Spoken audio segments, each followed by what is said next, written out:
আসসালামু আলাইকুম বন্ধুরা, কেমন আছেন? আশা করি ভালো আছেন। আজকে আমরা জানব সর্বোত্তম ক্ষুদ্রতম দরুদ। চলুন গুরুত্বপূর্ণ ভিডিওটি দেখে আসি। সর্বশ্রেষ্ঠ মানব হযরত মুহাম্মদ সাল্লাল্লাহু আলাইহি সাল্লাম, তাকে কেন্দ্র করে তামাম পৃথিবীর সৃষ্টি, তার প্রশংসাই হচ্ছে দরুদ। আর এই দরুদ পাঠ মানুষের ইমানের শক্তি বৃদ্ধি করে। আল্লাহ তাআলা মানুষের কল্যাণের জন্য দরুদ পাঠকের নাজাতের মাধ্যম বানিয়েছেন। জাগো নিউজে পাঠকের জন্য সবচেয়ে ছোট এবং সর্বোত্তম দরুদ তুলে ধরা হলো।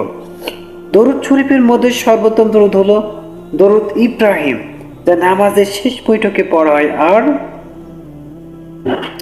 সবচেয়ে ছোট দরুদ হচ্ছে এটি সাল্লাল্লাহু আলাইহি সাল্লাম, যা পাঠের মাধ্যমে সালাত ও সালাম পাঠের হুকুম আদায় হয়ে যায়।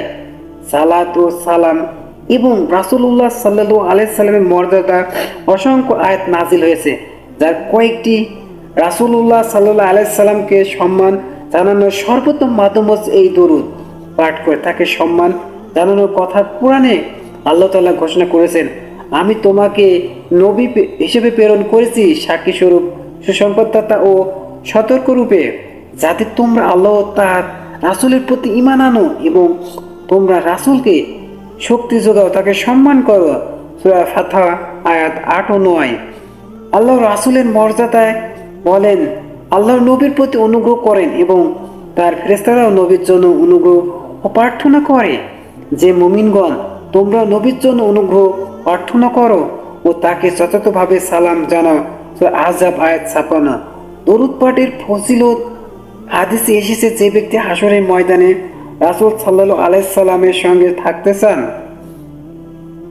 সে যেন বেশি বেশি দরুদ পাঠ করেন। যে ব্যক্তি বেশি বেশি দরুদ পাঠ করবে, তার জন্য রাসূলুল্লাহ সাল্লাল্লাহু আলাইহি সাল্লামের সুপারিশ আবশ্যক হয়ে যাবে। বেশি বেশি দরুদ পাঠের বরকতের স্বপ্ন যোগে রাসূলুল্লাহ সাল্লাল্লাহু আলাইহি সাল্লামের জিয়ারত নসিব হয়ে যায়। দরুদ পাঠের বরকতে রাসূলুল্লাহ সাল্লাল্লাহু আলাইহি সাল্লামের সাক্ষাৎ লাভ করতে পারলে ওই ব্যক্তির জন্য জাহান্নামের আগুন হারাম হয়ে যাবে। এরূপ পাঠের ফল বান্দার সব বৈধ চাওয়া পাওয়া আল্লাহ কবুল করেন। দরুদ পাঠের প্রয়োজনীয়তা বোঝাতে আল্লাহ তাআলা কোরআনে আয়াত নাযিল করেছেন, নিশ্চয় আমি স্বয়ং আমার ফেরেশতাগণ নবী করিম সাল্লাল্লাহু আলাইহি সাল্লামের উপর দরুদ পাঠ পূর্বক সালাম প্রেরণ করিয়া থাকি। হে মুমিনগণ, তোমরাও তার উপর দরুদ পাঠ করো এবং সালাম প্রেরণ করো। সূরা আহজাব আয়াত 56। তাই যখনই রাসূলুল্লাহ সাল্লাল্লাহু আলাইহি সাল্লামের নাম আলোচনা আসে, তখন পড়ার জন্য দরুদ শরীফের সহজ সংক্ষিপ্ত বাক্য নির্ধারণ করা হয়েছে। সাল্লাল্লাহু আলাইহি সাল্লাম অর্থাৎ আল্লাহ তাআলা উপর সালাম পাঠান, এতে দরুদও আদায় হয়ে গেল, সালামও হয়ে গেল। আল্লাহর অসীম অনুগ্রহ যে তিনি এই সংক্ষিপ্ত দরুদ পাঠে তারা পাঠককারীকে দরুদ শরীফের ফজিলত ও রহমত ও বরকত দান করবেন। আল্লাহ আমাদেরকে নামাজে দরুদ ইব্রাহিম ছাড়াও নিয়মিত দরুদ পাঠ করে উপরোক্ত ফজিলত লাভ ও স্বপ্ন যুগে রাসূলুল্লাহ সাল্লাল্লাহু আলাইহি সাল্লামের জিয়ারত লাভের তৌফিক দান করুক। রাসূলুল্লাহ সাল্লাল্লাহু আলাইহি সাল্লামের সুন্নতের উপর অটল ও অবিচল থাকার তৌফিক দান করুক।